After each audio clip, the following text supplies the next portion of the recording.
evening, Chicago. This is Amethyst, and we have some incredible breaking news right here on the Real Talk with Amethyst. It seems the Bayou Songbird has been spotted in the Windy City.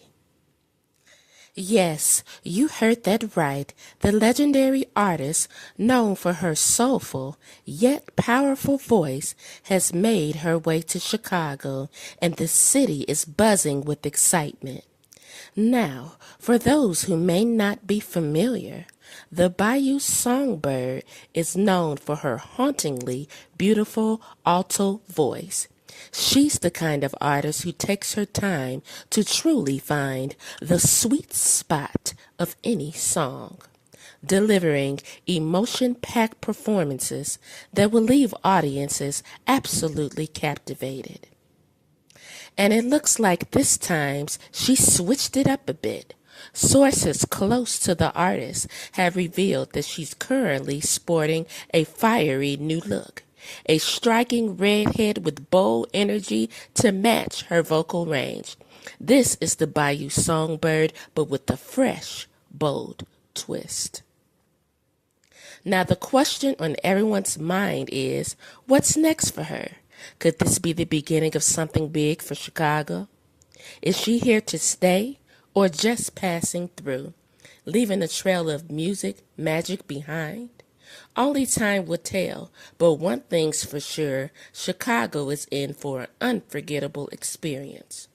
We'll be keeping a close eye on any updates and sightings, and we'll bring you the latest. Stay tuned right here on the Real Talk with Amethyst for more on this exciting development. Amethyst signing off, and don't touch that dial because you're going to want to hear more about this one. Welcome to the Real Talk with Amethyst.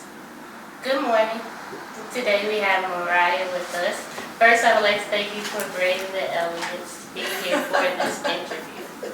Now, I'm not sure if this is your first time in Chicago, but how do you like the weather so far? You know, the weather is definitely interesting, very cold, but the people are warm. So it's a great balance. Yes, so I know that earlier today you was on Fox News, so how was that experience? It was definitely a wonderful experience. I love the journey that I'm on currently and just being able to meet new people like yourself, so it's always a blessing.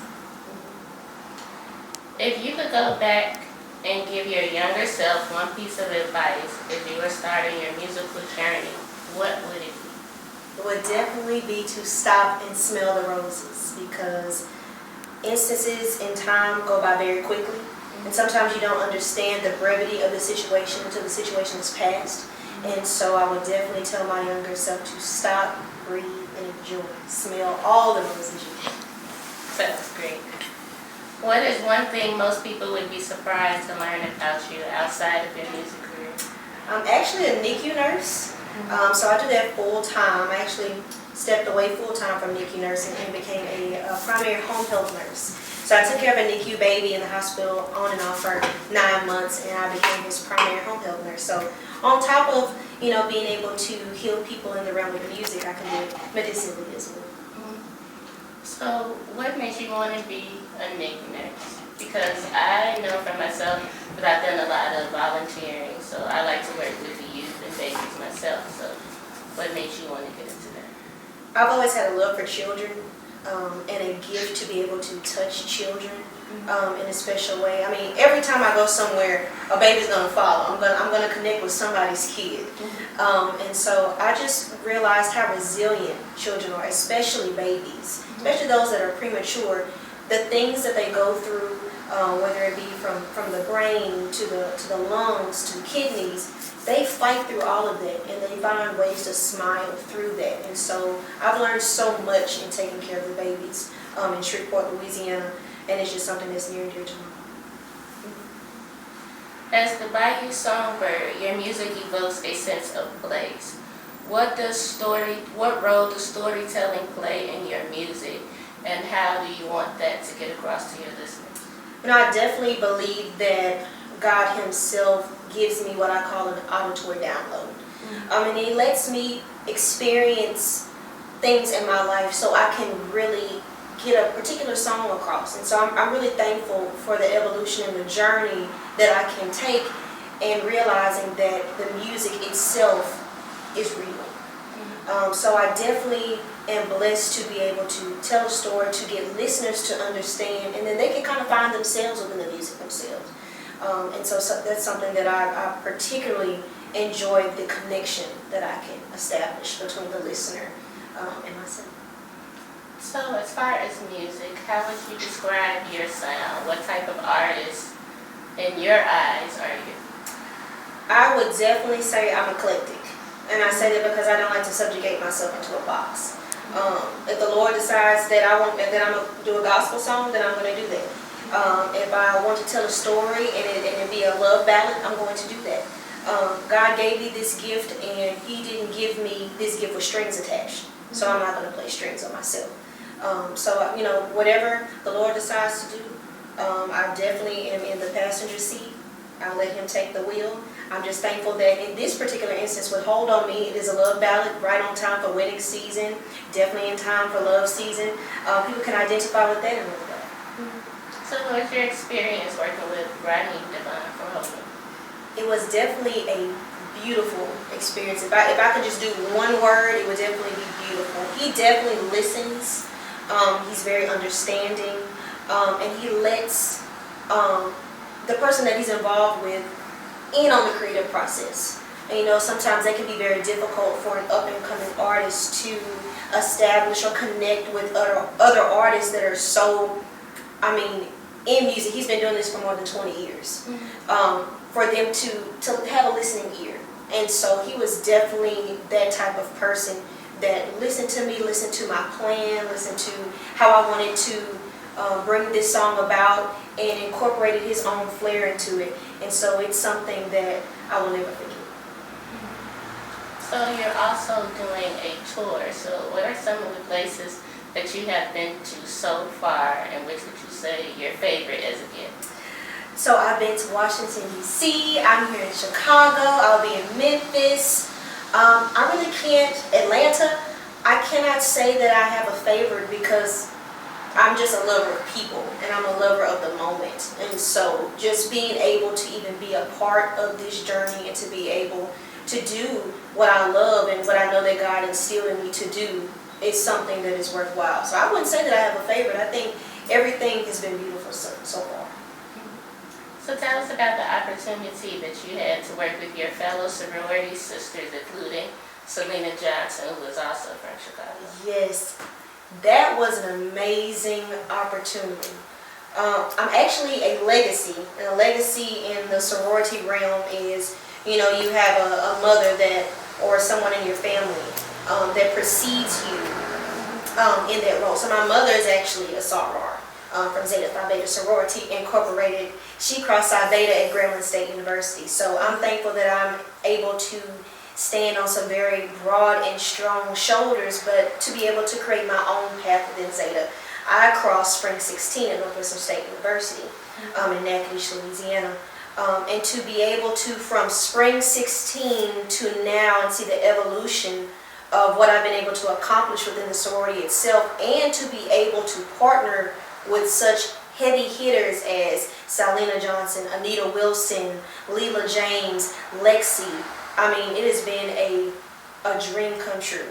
And to be able to just kind of hone in all of our gifts and to create something for the sorority that will be lasting, that is in itself a legacy, is something that I'm very proud of. So you got your start at 5 years old by singing in the church. I did. So how would you say the start in a young age helped you get to where you are today? With me starting so young, I'm definitely grateful for my mother. My mother has definitely been by my side and has been a force in my life. She's been very rigorous with her vocal coaching, her vocal teaching, and I'm thankful for that. I didn't understand that as a young kid because, you're a kid, you're like, oh, everything I do is great. You think, my mom would think, everything I do is beautiful. But my mother was very honest. She was like, yeah, girl, that was off key. This is that. This is that. And me being 28 and doing what I'm doing now in a world that looks at you under a microscope, I've understood how that has helped me greatly. And so I'm so thankful for that. Even with my journey, there's been some pauses along my journey with anything. Sometimes you have sometimes in your life where you're going. Sometimes you have some red stop signs. Sometimes you just have pauses. And I'm definitely thankful for those pauses because it cultivated me to be prepared for my next season. And so now I stand before you, someone who has gone through this journey as I look back, and I'm actually feeling within myself, and I know because of God himself, because of my team, because of my mother, I'm prepared for the next season. Sounds great.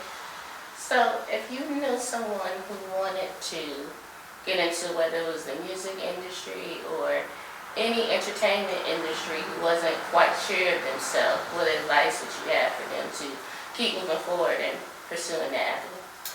I would definitely say the first thing you have to do is to be sure of yourself. Before you step out into the public, you need to be sure on who you are in the inside. And sometimes things can hit you so fast, if you're not prepared for that, it can knock you off. So the first thing you would have to do is understand who you are, what you bring to the table, and what you see yourself doing, and where you see yourself going. So that would be my first thing. My second thing is to never stop.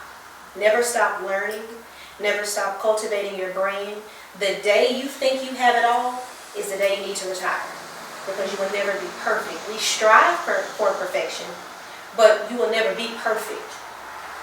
But learning, being a constant student, sometimes taking the back seat and understanding the brevity of where you are, understanding the connections. Connections is such a big thing in this industry. Establish those connections. Establish a hedge of protection around yourself. You don't have to have 30 and 40 people on your team. I have a team of 4 people, and that's all I need. And these people have been with me since the beginning. Get those people in your life that you trust with your life, that you trust with your brand, that you trust with your name. Because in this industry and in life in general, whether you do music, whether you go into any field that you want to go into, your name is all you have. And sometimes your name precedes you. Your name will be talked about in rooms that you have never entered into before. So it's very critical to establish that name and to connect yourself with people that want to go where you are going. In 2 words, how would you describe your sense of style? Modern and urban. I love the Janet Jackson feels of things. I'm a lover of suits. I'm a lover of cinch corsets. Like stuff I'm serving you today. Like I love things like that. And so I definitely would say modern urban. I can see that because I like to pick different pieces too that stand out. Yeah. Also, you have the opportunity to work with Ruben Studdard coming up, as well as some other artists who I'm pretty sure that will be surprised by on your upcoming EP. Yes. So can you give us any sneak insight? Well, what I can tell you is that the music that is on this particular EP, everyone is going to love. I love to be able to touch each demographic. I don't like to hone in on a particular demographic because I feel like that puts you within a box. So I love the mix of a new school, old school, a little bit of pop. Those who love the acoustic side, I'm a lover of strings, I'm a lover of the guitar, violins, things like that. So I think that this EP is definitely something for everyone, especially Eric Roberson is going to be on it as well. So I'm just very excited again for the connections that I'm making and making this journey worthwhile. Sounds great. So what is one funny, cool fact that you could tell me that you haven't told anyone else that's interviewed you so far, so I can say I got it first? Let's see. Well, I don't think I have nothing like really fun. No, I got you. So, in my teenage years, when I was very, very young, That wasn't too long ago. I'm 28, so I don't know why I'm talking like that. Not too long ago, I used to dress up like Michael Jackson in middle school. That was my thing, okay? Everybody that's very close to me knows that I'm a Michael Joseph Jackson. Yes, I said his whole government name. Love her. I had my real hair cut like him, you know, like how his hair was for the This Is It tour, and he would do that. That was me. I would walk down the hallways of Cattle Mill Magnet in Shreveport, Louisiana, and I would have my socks all the way up here with the 3-finger tape. You know, he had his... Did all of that. Would dress up like Michael Jackson from head to toe. I know the Beat It dance. I know the Remember the Time dance. Everything that you know about Michael, I have. Like, if you want to know, I got you. So that was definitely me. And for the longest time, I was like channeling Michael. My whole room was Michael Jackson thing. I got Michael Jackson ventriloquist dolls. I got Michael Jackson jacket. Like, yeah, head to toe. That is great. Yeah. So, can you do the Thriller dance? Yeah. You remember that? Child. You know, on this good Chicago, what's today, Thursday morning, I sure would let you have it, honey, but it's cold and my joints is aching. I'm going to be seated in Jesus' name. I just want to see what you say. So now I have a segment that's called Flip the Script. So you have the opportunity to ask me any questions. Oh, okay. Okay, I'm a lover of this outfit, okay? It's giving from head to toe. What inspired this outfit? I like unique looks, Mm-hmm. like I said. So I wanted something that looked different. I don't like to look like everybody else, or if I do, I kind of like to put my own spin. Gotcha. Okay. I guess my last question would be, what inspired you to create this, and what are your goals with this brand?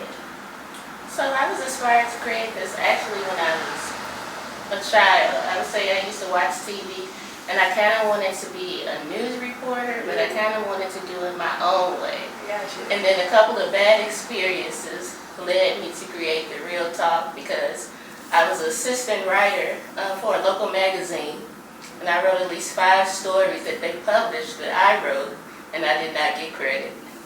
I didn't get any of my photos. I've had different videographers who would record the footage that I never got, so I have several interviews and photos that I do not have.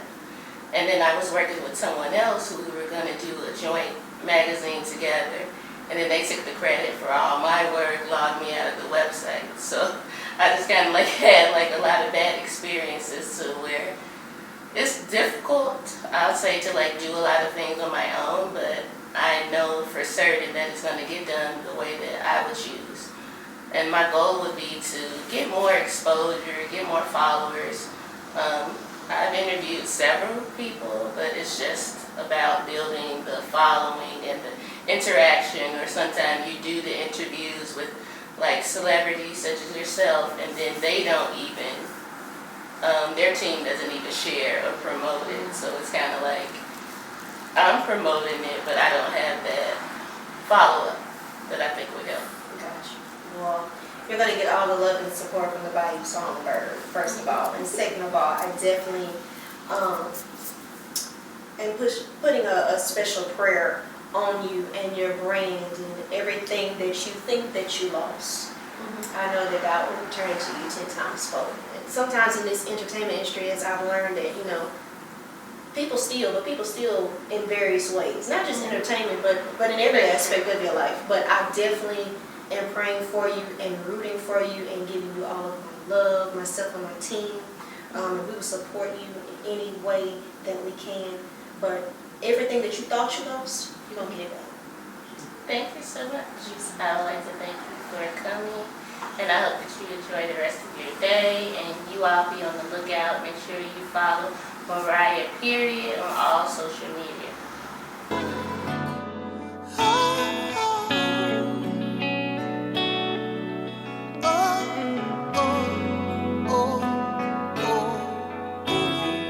Run to you, no need for a charger when you're coming through. Give me a few